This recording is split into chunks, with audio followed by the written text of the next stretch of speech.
जय सिया राम। मैं बेसिकली आप लोगों के सामने तो एक अनाड़ी ही हूँ, क्योंकि आप सब लोग अपने अपने फील्ड में इतने माहिर हैं और आपके सामने कोई भी बातें करना ज़्यादा शोभा भी नहीं देता है और एक बेवकूफ़ी ही नज़र आएगी। अभी मैं सतीश सर के साथ बैठा हुआ था, कुछ चर्चा कर भी रहा था।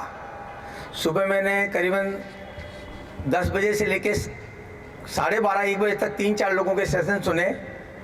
बड़ा अच्छा लगा। मेरी दोनों बहुएं वहीं थी, वो दिन भर वहाँ रही। उन्होंने कहा कि बहुत ही लर्निंग सेशन था और वो सुबह से लेके शाम को 6 बजे तक आप सब लोगों के साथ में वहीं बैठी रही। मैं भी मेरे कुछ शेयर आपके साथ में करना चाहता हूँ कि जो मैंने सुबह देखा कि काफ़ी लोगों ने एस्ट्रोलॉजी पे, इंडिया कैसे ग्रो करेगा उस पे, और क्या क्या ग्रह होते हैं, क्या क्या नक्षत्र होते हैं, उन सब के ऊपर काफ़ी विस्तृत चर्चाएं करी। हो सकता है मैं कुछ गलत भी बोल जाऊं, तो माफ़ करें आप सब लोग।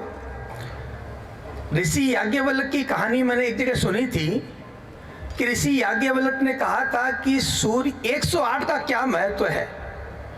शायद यहाँ ज़्यादातर लोग बैठे होंगे, वो बताएंगे कि 108 का महत्व क्या है। अगर कोई जानते हो तो हाथ ऊपर करें। इन समय एक मैम है, क्या मैम आपका नाम? ज्योति शर्मा जी को पता है कि 108 का महत्व क्या है। 108 का ऋषि याज्ञवल्क्य ने बड़ा ही सटीक जवाब दिया था कि 108 ऐसे खाली नाम नहीं है। 108 उन्होंने कहा कि सूर्य से पृथ्वी की दूरी 108 सूर्य को एक साथ ऐसे रखा जाए तो सूर्य से पृथ्वी की दूरी आ जाती है। और हनुमान चालीसा में इसमें लिखा हुआ है, शतयोजन के बारे में लिखा है उन्होंने। बट उन्होंने कहा कि 108 सूर्य को अगर एक साथ रखोगे तो सूर्य से पृथ्वी का डिस्टेंस आ जाएगा। कितना सटीक जवाब! आज नासा ने उसका एरिया कैलकुलेट करके बताया तो एक्यूरेट निकला है। उन्होंने कहा कि 108 पृथ्वी को आप एक साथ रखो तो एक सूर्य बन जाएगा। कितना बड़ा महत्व हो गया। इसके आगे उन्होंने कहा कि 108 चंद्रमा को एक साथ आप रखो तो पृथ्वी से चंद्रमा की दूरी आ जाएगी। अब ऋषि याज्ञवल्क्य ने आज से हजारों साल पूर्व ये बातें बताई जो आज नासा और आज के साइंस इसको प्रूफ कर रहे हैं। तो हमारे विज्ञान, ये बेसिकली हमारे जो जिन्होंने ऋषि मुनि हम जिनको कहते हैं, और ऋषि से ही रिसर्च को मैं समझता हूँ कि ऋषि के नाम से ही शायद रिसर्च का नाम हुआ है। और आज जो रिसर्च कर रहे हैं वो जो साइंटिस्ट कहलाते हैं, ये उस समय के हमारे ऋषि मुनि थे, जो कि उन्होंने हमारे को कैसे रहना, कैसे चलना, कैसे सोना और कैसे इस कॉस्मिक एनर्जी के साथ में अपने आप को तैयार करना, उन सब ऋषियों की देन है। इसीलिए उनको आज के रिसर्च वाले कह सकते हैं। सूर्य के बारे में मैंने आपको बताया। पानी के बारे में आपको और फिर बताऊं। पानी इस पृथ्वी का एक ऐसा तत्व है, उसके बारे में कोई जानता है? पानी के बारे में सबसे बड़ा फायदा क्या है पानी का? पानी का देखो सबसे बड़ा फायदा मैं बताऊंगा कि अपनी बॉडी में 70% पानी अपनी बॉडी में माना जाता है। ठीक है। अब पानी पीने के अलावा तो पानी पिए में तो मर ही जाएंगे, पानी के बिना आदमी कोई रह भी नहीं सकता। पानी एक ऐसा तत्व है जिसके अणु आपकी भावनाओं को समझते हैं। पूरी वर्ल्ड में कई बार इसके बारे में रिसर्च हो चुकी है कि पानी आपकी भावना को समझता है। आप टच करोगे, आप कैसे निगाहों से देख रहे हो, कैसे हंस रहे हो, उसको पानी प्रिजर्व करता है और वो अपने समझ लेता है कि इसमें है क्या। इससे पहले जो सीता जी माता जी के जन्म हो रहे थे बच्चों का, वाल्मीकि जी ने अभिमंत्रित जल किया और दे दिया, था पी जाओ। आज भी हमारे कई रिसर्च वाले जो कहते हैं अभिमंत्रित जल देते हैं तबीयत ठीक हो जाती है। तो ये हकीकत है, हमारा जो पानी है वो बातें सुनता है। इस पृथ्वी पर इकलौता तत्व है जो बात सुनता है। इसलिए जहाँ रहो अच्छे लोगों के साथ में रहो जो आपको अच्छी निगाहों से देखे, क्योंकि आपकी बॉडी में भी 70% पानी है। इधर जहाँ भी रहो अच्छे लोगों के साथ रहो, अच्छी बातें सुनो, अच्छा कर्म करो, क्योंकि पानी ये सब चीजें देख रहा है। आज सुबह उन्होंने एक बताया कि स्पर्श थेरेपी, बच्चा जन्म लेता है, न सुनता है, न देखता है, न ब्रेन है, सब कुछ नहीं है, लेकिन स्पर्श थेरेपी, माँ का स्पर्श वो जानता है। वो क्या है? पानी। माँ ने पानी को टच किया, उसको जिंदगी भर याद रहता है कि स्पर्श थेरेपी क्या है और पानी का महत्व क्या है। इसलिए सूर्य के बारे में और पानी के बारे में, इस पृथ्वी लोक पे हम लोग रह रहे हैं तो हमको मालूम होना चाहिए कि पानी का महत्व क्या है। गंगा वाटर क्या है? जानते हैं कोई गंगा वाटर क्या है? गंगा वाटर के बारे में सर कोई जानता है? गंगा वाटर कितने भी दिन आप रखो खराब नहीं होता। क्यों? गंगा वाटर में जैसे ही गंगा वाटर निकल रहा है, इतनी थ्योरी पर पता चल गया है, लेकिन अभी तक पता नहीं चल रहा है कि गंगा वाटर खराब क्यों नहीं होता। और एक ड्रम पड़ा 200 लीटर का, और आप उसमें थोड़ा सा गंगा वाटर डाल दो, एक ढक्कन, पूरा वाटर गंगा वाटर बन जाता है। ऐसा क्या है? गंगा में एक ऐसा, यस करेक्ट, हाँ करेक्ट हुक्म, ये बिल्कुल सतीश जी ने सही फरमाया है कि गंगा वाटर में जहाँ से गंगा निकलती है उसके कुछ दूरी जोड़ने के बाद में एक बैक्टीरिया है, वायरस है, जो उसके अंदर पानी के अंदर जाता है। वो इतना मजबूत वायरस है, बैक्टीरिया है, कि वो बाकी दूसरे बैक्टीरिया को तुरंत खत्म करता है। और वो एक साथ फैलता है, एक का 16, 16 का 64, 16 का, वो उसका जो बढ़ने का तरीका है वो जबरदस्त है। तो इसलिए हमेशा कहा है कि गंगा जल को चरणामृत के रूप में लेना चाहिए, बोतल भर के पानी नहीं पीना चाहिए, अन्यथा आपके शरीर में जो अच्छे बैक्टीरिया हैं उनको भी वो नुकसान करता है। इसलिए गंगा वाटर को डायरेक्ट कभी नहीं पीना, चरणामृत के रूप में ही उसको लेना चाहिए। ज़्यादा गंगा वाटर का सेवन नहीं करना चाहिए। ऐसा नहीं सब पवित्र जल है तो हम इसको दिन भर इसी को पीते रहे, ऐसा नहीं होना चाहिए। इससे मैं ज़्यादा कुछ नहीं कहूँगा। मैंने 2 किताबें भी लिखी है छोटी छोटी, जो सीख का विषय है बेसिकली। उनको मैंने मेरे एंगल से देखा है कि विश्वामित्र क्या थे और शकुंतला जी और दुष्यंत क्या थे। दुष्यंत शकुंतला की स्टोरी मैंने जस्ट अभी सतीश जी के साथ शेयर करी, उसके बाद में मुझे फायदा बहुत हो गया कि उन्होंने मेरे को कई कहानियाँ सुना दी। विश्वामित्र जी के बारे में लगभग लोग जानते होंगे कौन विश्वामित्र जी थे। कौन कौन जानता है विश्वामित्र जी के बारे में? विश्वामित्र जी एक ऋषि थे और एक राजा थे पहले। वो, उनका नाम किंग कौशिक था। अच्छा राज्यपाल था। वो अपने राज्यपाल में एक जगह से दूसरी जगह जा रहे थे तो बीच में वशिष्ठ जी का आश्रम आता था। तो वशिष्ठ जी के आश्रम में वो अपने सेनापति को बोले कि वशिष्ठ जी का आश्रम है, मैं थोड़ा सा उनको नमन करके आता हूँ। और वो नमन करने वहाँ वशिष्ठ आश्रम में जाते हैं, वशिष्ठ जी को नमस्कार करते हैं, धूप लगाते हैं और वापस रवाना होने लगते हैं। तो वशिष्ठ जी बोलते हैं कि राजन भोजन करके जाइएगा। तो वो संकोचाते हैं कि मेरे साथ इतनी फौज है, संकोचक भी फौज को पूरा का भोजन करना ठीक नहीं रहेगा। तो उन्होंने कहा कि नहीं हम लोग अभी आगे जाके पड़ाव डालेंगे, वहाँ हम लोग भोजन करेंगे। राजा चिंता मत करो, आओ भोजन करके जाओ। अब ऋषि वशिष्ठ में बड़ी ज़बरदस्त उनकी मान्यता थी तो टाला नहीं जा सकता था। उन्होंने कहा ठीक है हम लोग थोड़ा थोड़ा ले लेंगे। जाके कहे सब लोग सेना को बुला के ले आओ। तो सेना को बुला के लेके आते हैं कि आप स्नान करके आइए, तब तक मैं भोजन तैयार करवाता हूँ। वो आधे 1 घंटे में आते हैं, आधे घंटे में शानदार उनके लिए भोजन पूरा तैयार मिलता है। वो भोजन खा लेते हैं, भोजन खा के वापस धो को लगा वापस जाने लगते हैं, घोड़े पर बैठते हैं।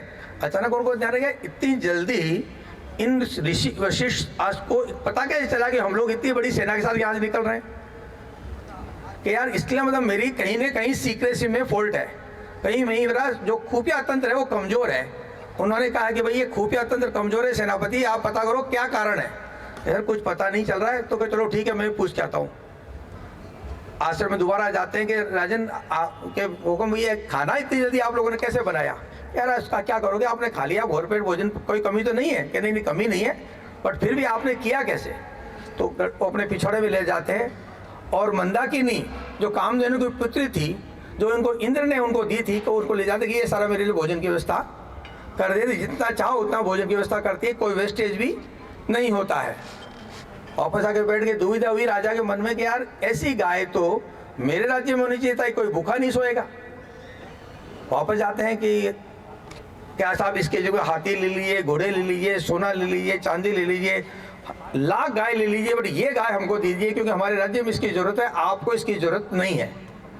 विचार तो नेक ही था, लेकिन था गलत, क्योंकि किसी दूसरे की चीज को हथियाना गलत होता है। कि भाई ये मुझे भेंट स्वरूप मिली है, मैं इसको दे ही नहीं सकता, कि चलो ठीक है कोई बात नहीं, आप इसको मत दो। विचार किया कि क्या करें क्या करें।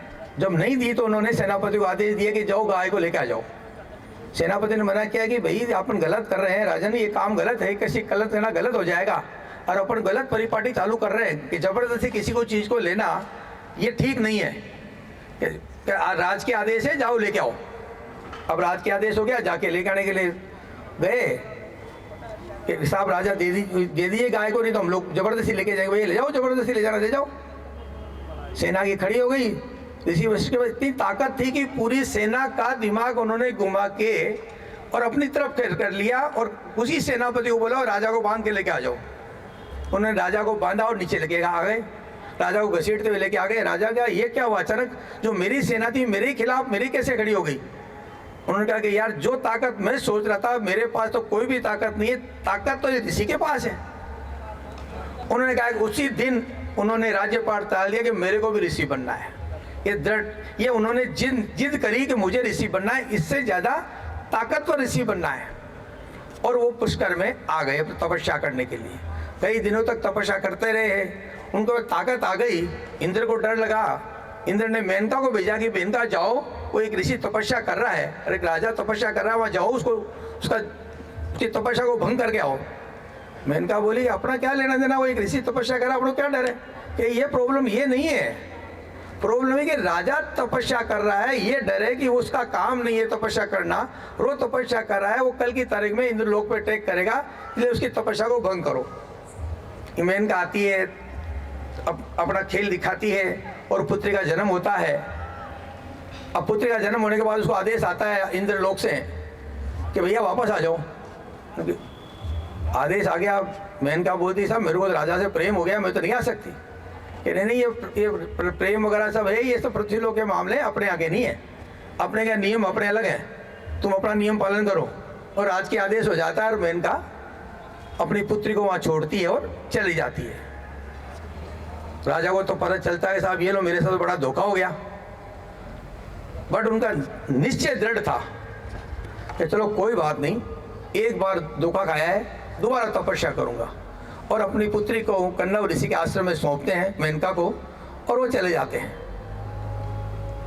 क्योंकि उनका निश्चय दृढ़ था कि कोई भी काम करो तो दृढ़ निश्चय चाहिए।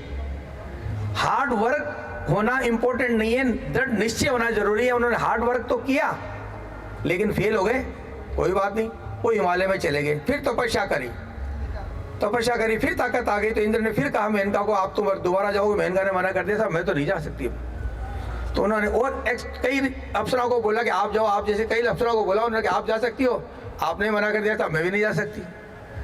लास्ट में उन्होंने रंभा को बोला कि रंभा आपको तो जाना ही पड़ेगा, आप हेड ऑफ द अप्सरा हो और स्वर्ग में प्रॉब्लम आ रही है, आपको जाना पड़ेगा।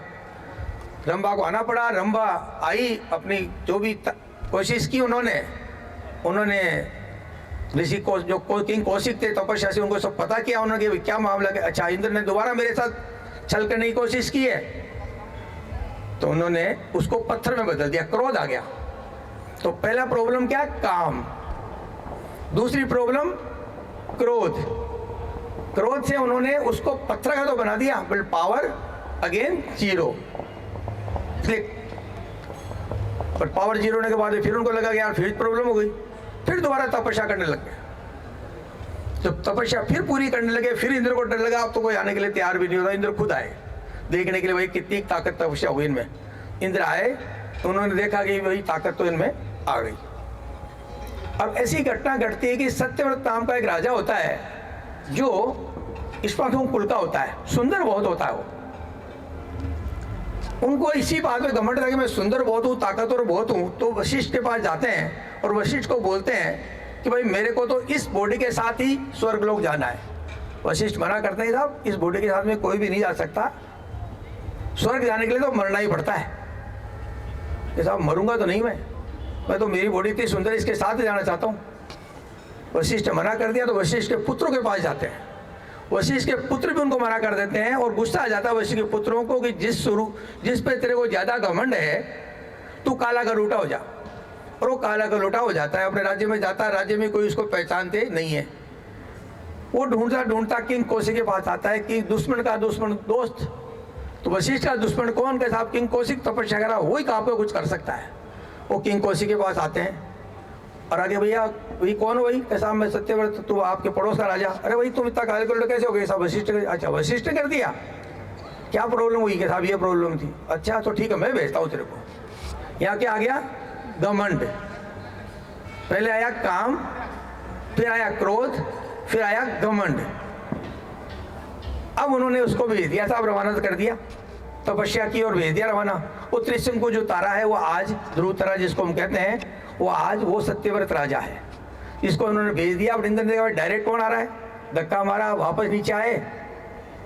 इसी डिटेल तो सतीश जी सर बताएंगे, बाकी जो हमने सुना है पढ़ा वही बता पा रहा हूँ। वो बीच में आके रुक गए और उन्होंने वहीं रोक दिया कि कोई बात नहीं, तेरे लिए मैं तीसरा ग्रह रचना करता हूँ। जब तीसरे ग्रह की रचना करने लगे तो ब्रह्मा जी वगैरह सब डरे कि यार जिन्होंने हमने बड़ी पृथ्वी की रचना करी है इतना बड़ा महसूस करके, और आपस में ग्रह आपस में टकराएंगे और ये पृथ्वी खत्म हो जाएगी। तो आते हैं और ब्रह्मा जी उनको समझाते हैं, वो चीज़ को समझते हैं और रुक जाते हैं, चलो कोई बात नहीं।